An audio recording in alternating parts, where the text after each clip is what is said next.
नमस्कार, मैं Roopnarayan Sharma, Resonance PCCP division senior Hindi faculty. और प्यारे बच्चों, कैसे हो आप? आज हम एक टॉपिक जो हमने पिछली क्लास में पढ़ा था, कन्यादान, उसका भावार्थ, इधर से कवि परिचय, पाठ प्रवेश सारा हम पढ़ चुके थे।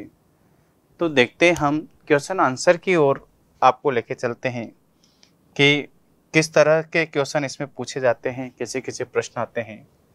तो सबसे पहले नंबर पर चलते हैं, एक्सरसाइज नंबर 1। ये सब्जेक्टिव क्वेश्चन है। क्वेश्चन नंबर 1 क्या है कि पाठिका थी वह धुंधले प्रकाश की, कुछ तुकों और कुछ लयबद्ध पंक्तियों की। इन पंक्तियों को पढ़कर लड़की की जो छवि आपके सामने उभर कर आ रही है उसे शब्दबद्ध कीजिए। इस प्रस्तुत पंक्तियों को पढ़ने के बाद हमारे सामने जो छवि है, वो लड़की अभी तो केवल पढ़ना लिखना ही सीख रही है, यानी उसकी पढ़ने की उम्र है, उसको दुनियादारी से कोई काम नहीं, क्योंकि अभी तो केवल उसने पुस्तकीय ज्ञान और समाज की विसंगतियों को केवल कविताओं के माध्यम से, कहानियों के माध्यम से पढ़ा है। तो यहाँ पर लड़की की जो छवि है, पढ़ने वाली छवि को यहाँ पर संकेत किया गया है। आगे अपन चलें, क्वेश्चन नंबर 2 देखें कि माँ ने बेटी को क्या सीख दी। माँ ने अपनी बेटी को यह सीख दी कि बेटी, सेवा समर्पण का भाव सभी के प्रति रखना, लेकिन जहां पर स्त्रीत्व का शोषण होने लगे, उसका दमन होने लगे, तो वहां पर मौन न होकर के अपने अधिकारों के प्रति जरूर आवाज उठाना। प्यारे बच्चों, प्रश्न नंबर 3, कन्यादान कविता के आधार पर बताइए कि कविता में कोरी भावुकता नहीं बल्कि एक माँ के संचित अनुभवों की पीड़ा है, प्रामाणिक अभिव्यक्ति है। तो यहाँ पर अपन कह सकते हैं बच्चों, कन्यादान कविता के माध्यम से कि जो एक माँ अपनी बेटी को कन्यादान करते समय जो सीख दे रही है, कहीं न कहीं वह घटना, वह सामाजिक विसंगतियां उसके जीवन में रही है। उन्होंने देखा है कि स्त्री पर कितने जुल्म ढाए गए हैं समाज के द्वारा। कभी दहेज प्रथा के नाम पर, कहीं दहेज प्रथा के नाम पर स्त्री को परेशान किया गया है, या पुरुषों की मनमानी के आधार पर भी हम देखें तो कई तरह के शोषण समाज में उनके हुए हैं। यहाँ तक की नौबत यहाँ तक भी आई हुई है कि कई स्त्रियों को जिंदा भी जला दिया गया होगा, या प्रताड़ित किया गया होगा, या उनकी बातों को अनसुना किया गया होगा। तो यहाँ पर एक माँ के जो इकट्ठे जो जीवन में इकट्ठे किए गए अनुभव है, उनको अपनी बेटी के लिए वो इन चीज़ों से सावधान रहने के लिए बताती है। आगे चलें, कन्यादान कविता का संदेश क्या है बच्चों?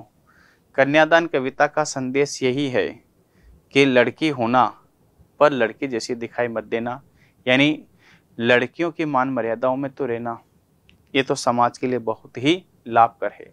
लेकिन जो समाज का रवैया, भोली भाली सरल, आवाज़ न उठाना, ऐसा नहीं होना चाहिए।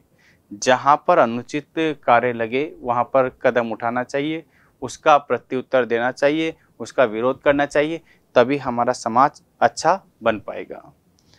आगे चलें बच्चों, अब हमने एक्सरसाइज नंबर 2 जो ऑब्जेक्टिव टाइप के क्वेश्चन है यहाँ पर लिए हैं। क्वेश्चन नंबर 1, धुंधला प्रकाश किसका प्रतीक है? अस्पष्ट सुख। किसका? अस्पष्ट सुख का। प्रश्न नंबर 2, कविता में आनंद का संचार कौन करती है? कौन करती है? शब्द, तुक और लय। तो यहाँ पर तुक और लय आनंद का संचार करती है। आगे चले बच्चों, प्रश्न नंबर 3 देखो आप, लड़कियां किनकी प्रशंसा सुनकर वहां के हर कष्ट को झेल लेती है? किनकी? ससुराल वालों की। हाँ, ससुराल वालों की प्रशंसा सह करके हर कष्ट को झेल लेती है। आगे है कि बहुएं, क्वेश्चन नंबर 4 की बहुएं थोड़े से गहनों और कपड़ों के बदले क्या खो देती है? क्या? अपनी अपनी इज्जत या आजादी भी कह सकते हैं अपन, ठीक है ना, दोनों हो सकते हैं। आगे चलें। क्वेश्चन नंबर 5 की कविता में लड़की के सयानी न होने का क्या आशय है? दुनियादारी को न समझना, जवान न होना, अनपढ़ होना, यानी दुनियादारी को न समझना। बच्चों यहां तक आ गया। क्वेश्चन नंबर 6 देखो आप, कि किसे वैवाहिक जीवन के झंझटों और दुखों का ज्ञान नहीं है? दुनिया को, साध्वी को, ज्ञानियों को, या लड़की को? तो लड़की यहाँ पर आ जाएगा बिल्कुल। आगे चले अपन। क्वेश्चन नंबर 7 देखो, कन्यादान करते समय किसका दुख बहुत ही वास्तविक होता है? एक माँ का। किसका दुख होता है? माँ का। आगे चले बच्चों। क्वेश्चन नंबर 9, लड़कियां स्वभाव से कैसी होती है? कैसी होती है? कठोर, सरल, सहनशील स्वभाव की होती है लड़कियां। हाँ, आगे चलें। अच्छे, यानी सहनशील स्वभाव की होती है। आगे चले अपन। क्वेश्चन नंबर 10, हर कन्या विवाह से पूर्व वैवाहिक जीवन के बारे में कैसी कल्पना करती है? कैसी करती है? कैसी करती है? मधुर कल्पना कर सकते हैं, हाँ, रंगीन, कोरी कल्पना, तो मधुर कल्पना अपन इसमें कर सकते हैं, ठीक है। आगे चले अपन। बच्चों एनसीईआरटी सॉल्यूशन एक्सरसाइज नंबर 3 में हमने आपके लिए लिया है कि क्वेश्चन के साथ साथ आंसर हम कैसे बनाते हैं, कैसे सीखते हैं। तो चलो, क्वेश्चन नंबर 1, आपके विचार से माँ ने ऐसा क्यों कहा कि लड़की होना पर लेकिन लड़की जैसी दिखाई मत देना?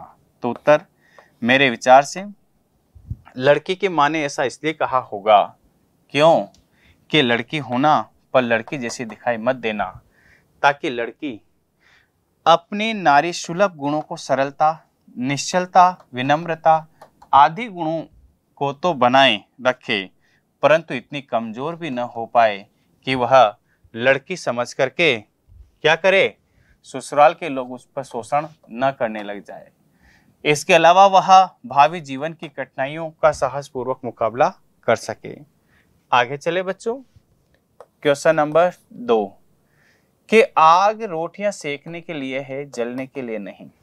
बहुत अच्छा प्रश्न है ये, और मैं कहता हूं वेरी इंपॉर्टेंट भी है, कि आग रोटियां सेकने के लिए है, जलने के लिए नहीं। तो ए में देखो आप, इन पंक्तियों में समाज के में स्त्री के किस स्थिति की ओर संकेत किया गया है? बच्चों 1, इन पंक्तियों में समाज में स्त्रियों की कमजोर स्थिति और ससुराल में परिजनों द्वारा शोषण करने की ओर संकेत किया गया है। कभी कभी बहुएं इस शोषण से मुक्ति पाने के लिए स्वयं को आग के हवाले करके अपने जीवन लीला को समाप्त कर देती है। क्वेश्चन नंबर 2 बी देखिए, कि माँ ने बेटी को सचेत करना क्यों जरूरी समझा? तो बच्चों क्वेश्चन देखो आप, कि माँ ने बेटी को इसलिए सचेत करना उचित समझा क्योंकि उसकी बेटी अभी भोली, ना समझती, जिसे दुनियादारी और छल कपट का पता न था। वह लोगों की शोषण प्रवृत्तियों से अनजान थी। इसके अलावा वह शादी विवाह को सुखमय और मोहक कल्पना का साधन समझती थी। वह ससुराल के दूसरे पक्ष को से अनभिज्ञ थी। आगे चले अपन। क्वेश्चन नंबर 3 देखो, बहुत अच्छे अच्छे प्रश्न है इसमें, कि पाठिका थी वह धुंधले प्रकाश की कुछ तुकों, कुछ लयबद्ध पंक्तियों की। इन पंक्तियों के माध्यम से जो सामने उभर करके आती है, देखिए आप, कि उपरोक्त काव्य में लड़की की जो छवि है जो उभर कर आती कुछ इस प्रकार है। नंबर 1, लड़की अभी सयानी नहीं है। नंबर 2, लड़की को दुनिया के उजले पक्ष की तो जानकारी तो है, पर दूसरे छल कपट शोषण आदि की जानकारी नहीं है। 3 देखो आप, लड़की विवाह की सुखद कल्पना में खोई है। 4, उसे केवल सुखों का एहसास होता है, दुखों का नहीं। 5, उसे ससुराल की प्रतिकूल परिस्थितियों का ज्ञान नहीं है। आगे चले बच्चों, क्वेश्चन नंबर 4, ये वेरी इंपॉर्टेंट कह सकते हैं अपन इसको। कई बार एग्जाम में पूछा गया प्रश्न है कि माँ को अपने हैं भाई ये अपनी बेटी अंतिम पूंजी क्यों लग रही है। देखिए आंसर, कि माँ को अपनी बेटी अंतिम पूंजी इसलिए लग रही है क्योंकि कन्यादान के बाद माँ एकदम अकेली रह जाएगी। उसकी बेटी ही उसके दुख सुख की साथिन थी, जिसके साथ वह अपनी निजी बातें बांट लिया करती थी। इसके अलावा बेटी माँ के लिए सबसे प्रिय वस्तु की तरह थी, जिसे अब वह दूसरों के हाथ में सौंपने जा रही थी। इसके बाद वह नितांत अकेली रह जाएगी।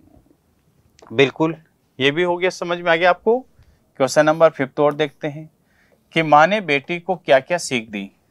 वेरी इंपॉर्टेंट प्रश्न, कि माँ कन्यादान के बाद अपनी बेटी को विदा करते समय निम्न सीख देती है। नंबर 1, वह ससुराल में दूसरों के द्वारा की गई प्रशंसाओं से अपने रूप सौंदर्य पर आत्ममुग्ध न हो जाए। पहला वेरी इंपॉर्टेंट है कि ससुराल वाले तारीफें करेंगे लेकिन आत्ममुग्ध न कि बस सर्वस्व सही है।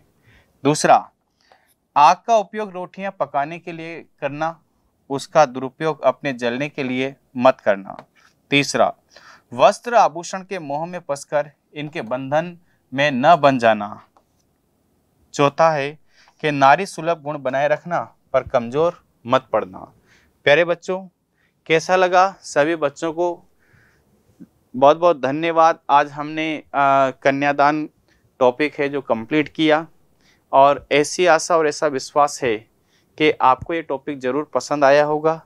तो यदि पसंद आया है तो कमेंट्स करें, लाइक करें, सब्सक्राइब करें। हाँ, ठीक है। और जितने भी एनसीईआरटी पढ़ने वाले बच्चे हैं उनको भी मोटिवेट करें, आगे इसको बढ़ाएं। ठीक है, तो आज के लिए इतना ही।